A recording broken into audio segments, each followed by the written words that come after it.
right now we're here with Tamara, one of the owners of Mr. Everything. How you doing? I'm good. How are you? We had a little conversation trying to get on this camera. People don't even do cameras. I don't.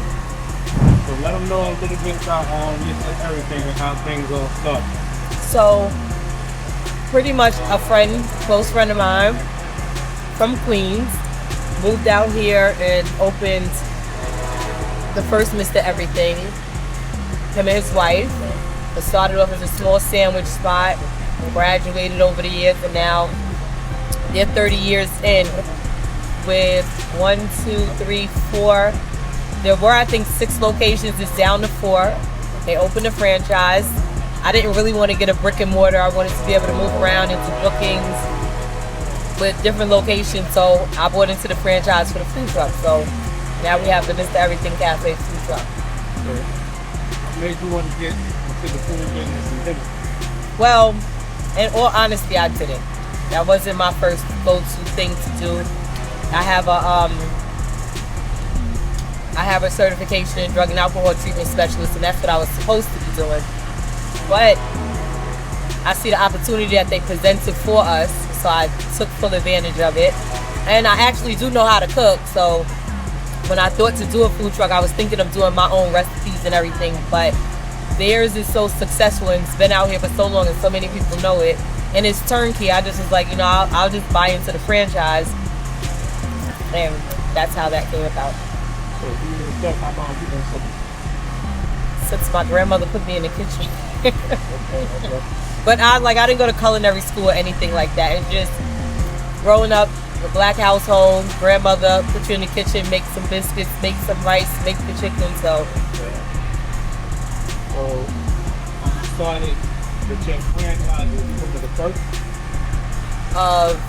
The food truck? Yes, this is the one and only food truck for Mr. Everything. Okay. So what was that process like? Was it a lot of money? It's the hardest thing ever. I won't say the dollar amount, but it was the hardest thing ever because you would think food truck, buy a truck, you know how to cook, go to the store, buy some supplies, get on there, cook and sell. And it's not that easy. It is a very long process that if you don't know, you wouldn't know. And people are not really too open to tell you what to do to how to get in the business. So it's a whole learning experience. Like you got to before you even buy your truck, you have to get a commissary kitchen. You have to know what kind of truck you need, what equipment you need on your truck. You have to get all of your permits and your tax stuff. I mean, there's so much things that needs to be done before you even are able to sell anything. And people don't know that, so it is a it's a frustrated process because you think you could just get in and do it and you can't. But once you do it, you appreciate it because of the whole journey that you go through to get it. It's a job in itself. I find that a lot of people are frowning against food trucks because they say they're taking the easy way out. It's not a restaurant, but they don't understand it's way easier to get a restaurant than it is to get a food truck because this is not a food truck state. Like California is a food truck state. New York is a more food truck state. Like you see them everywhere. Here the laws are, and the restaurant owners, they don't really want to see the food truck because it's like they're stationary. We're able to move around, but it's all the same effort, if not more. After you go through that process, finally got your truck. First day you set up, how did it go? So the first day, it was easy peasy. Like Monica and Jay were there with me, holding my hand. Ron was there. Everybody knows him as Ron Snack. He was there. He helped me get everything in order. Well, actually, the first day we were supposed to open, we didn't open because we wound up going to Restaurant Depot, running around, and it was like, nope, not today. Let's try tomorrow. So the first day, it was great, and then, a couple of days, we kept going. We went hard when I opened the truck, like nonstop, no closing. And Sandy Springs, on Perimeter Center West. We sat there for a while. And that was our primary location. But I mean, we've done anything that could have happened to this truck has happened. I mean, sad to say it, a fire, an accident, a crash. I mean, so many things have happened with this truck, but it was like, I'm resilient, and it's like, you don't give up, you keep going, because you went, or the whole process that we went through to get the truck open and to get it running and everything, it's like, how you gonna give up? Fast forward to today, like right now, we're down in the underground area. Right. Why this location?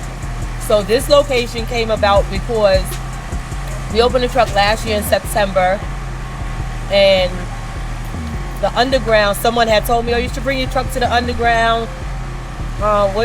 21 Savage had a birthday bash last year.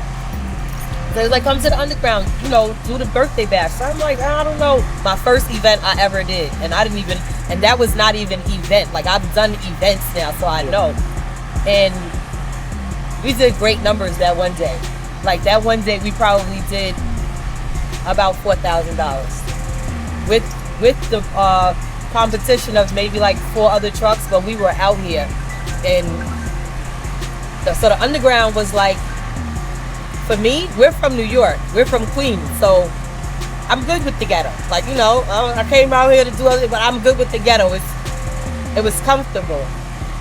So this used to be a food truck park run by somebody else, and we would come line, and that was my first experience here. And then they told me, you can come over here and park. So I came, and you know, we sat here and we did it throughout the winter, and some days it was slow for business where I could have been somewhere else. But this is just like, Mr. Everything is like the household name restaurant. So nothing wrong with Sandy Springs, but you get more of your people down here. You know what I mean? And you have to cater to your people. So over in Sandy Springs, you have people that grew up in Clark, Morehouse, and Spelman. So they grew up on Mr. Everything. Mr. Everything raised the colleges, right? Everybody knows that. So when I put the truck in Sandy Springs, people would literally drive by and come over there like, what are y'all doing over here? Like, what's Mr. Everything's doing in this area? So it was good for them because they didn't have to come all the way this way. But it's better down here because this is where the people are. So fast forward to now, the truck is here at the underground, and I actually run the food truck park. Like, I'm owner operator of the food truck park now because I stayed here and I watched and I paid attention and I made relationships with different people, and an opportunity presented itself for me to actually manage the food truck park, bring a better look to the underground, try to reopen the underground back up, because everybody knows the underground is a staple of Atlanta. So for people who don't know, like, what exactly is a food truck park? So the food truck park is basically where you'll have a variety of trucks lined up. At this specific food truck park, we call it the ground, but we have a projector we put out. Sometimes we'll put the speakers out and put music. We'll do open mic nights. It's just really a kickback. I'm making it a kickback for anybody that wants to just not have to pay. People say they're outside, but this is really outside. And then they can eat and they can mingle, and you know, the hotel is here. You know, they have events here. So food truck park is basically where everybody can come to get food. We open up at as early as 10:30 in the morning, and sometimes we don't get home until 7 in the morning. Like, we're out here. The clubs downstairs, little venues, not the little venues, the big venues downstairs, they close sometimes at 5, 6 o'clock in the morning. So once it's over, people are a little tipsy, they want to eat, we're here. Crazy. So what's next? What's next? I'm still trying to figure it out. I'm still trying to figure it out. With another food truck here in the people? You know what's so crazy? I kept saying I wanted to put a food truck in Virginia. I want to put one in Florida. I want to put one in North Carolina. I Mr. Everything food truck, but I'm the only one that has a food truck. So I would love to take the food trucks and expand it. I want to put one back in New York City where we're from. So that is a long-term goal. I also kind of, sort of, now I've been thinking of a sort of collab with another food truck to put, like, get in a gas station, do a half and half. You know how they have like Baskin and Robbins and Subways in one? Like, I've been thinking to do like maybe a small brick and mortar, half and half collab with another one of the food trucks that's down here. If people want to get their food truck, they get around that process up. So if anybody wants to bring their truck down here, for one, they have to be permitted. They have to have an up-to-date health inspection. They need to email me at the uground food trucks #7 @gmail.com. The uground food trucks #7 @gmail.com. Email on the Instagram page? Yes, it's on the Instagram page, and the Instagram page is Underground Food Park. They can email me, and I don't want to give my phone number out. I usually give my phone number once I start talking to them and I realize that it's a real potential, right? I don't want to give my phone number out. But once they contact me, I send them the vendor's agreement, which outlines whatever it is that, you know, the pricing, what's needed, a COI from their insurance company to protect themselves while they're on the property. And then once they see the fees and it's feasible for them, then they can come down here. They schedule when they want to come down, and then they come. They're able to come as early as they want and as late as they need to stay. So this is Tamara with the Mr. Everything food truck, the first and only food truck. And also I have the Underground Food Truck Park. Thanks for coming out. See you later.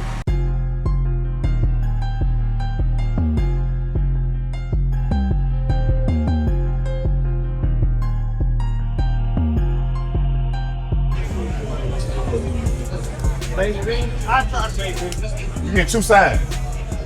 Oh, baked beans and everything, hot green. On potato salad. Yeah. We born and raised here in Atlanta. You know, yeah, trying to do something else being in the street. Maybe you want to get into the food business. Hey, I'm one of them dudes that try anything. And I just decided I was gonna get a tow truck, and I was like, man, let me try something that's a little more different. So I was like, I ain't know nobody with no food truck, so I was like, let me try it. So that what made me jump out here with a food truck and been loving that shit ever since.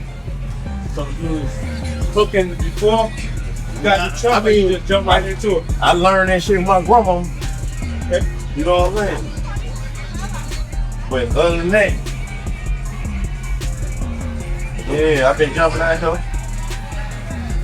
on wing and a prep. So far, I've been doing what I need to do. I thought everything wasn't. I jumped the car. As soon as it started, like, that brought some of the pitfalls of the business. Like, you know, it really is. Oh, hey, if it came too easy to me, you know it ain't here to last. So you gotta go through the trials and tribulations of this shit. This shit ain't easy. Let me see if somebody understood that shrimp flex. Hold on. Say that. What are they trying to do? 3 shrimps on hold, 3 person. I can do it. They can do it. Got it. We years been in the business. Oh, I'm a year in. A little bit over a year in doing that shit. Boy, what you Pretty man? good for the grind you got going on. Oh yeah, gotta grind hard.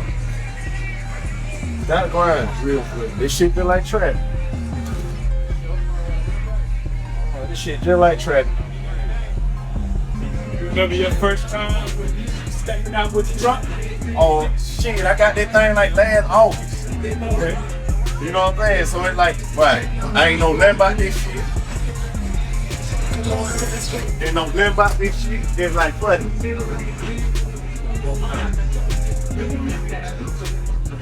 You want to do the real thing? I bet you want that up to us. You got the real on the back end. Oh yeah. When I bought the trailer, it was never. I had to put all this shit in here. And look, didn't know what the hell I needed to this. I just jumped out there and learned that. I been buying shit as I go. Like, oh damn, that's what I need. I did what I need. Yeah. But I ain't gonna lie, you beat a lot of people. Sir, you won't get beat. You gonna talk on the real. You gonna talk. And then coming up with different shit, just trying shit. Niggas like it. What's some of the main dishes they been rocking with? Man, today I made a dish I ain't never did before. Collard green taco. And but when sold it to 2 girls, 2 more niggas came and bought that same shit. That shit crazy. You tell you what, the You say you what? You want to get a real plate? I heard somebody you got a real plate. I'm about to get it. Somebody waiting on you. They just ain't come up. I got shrimp in this one. Hey, I got shrimp.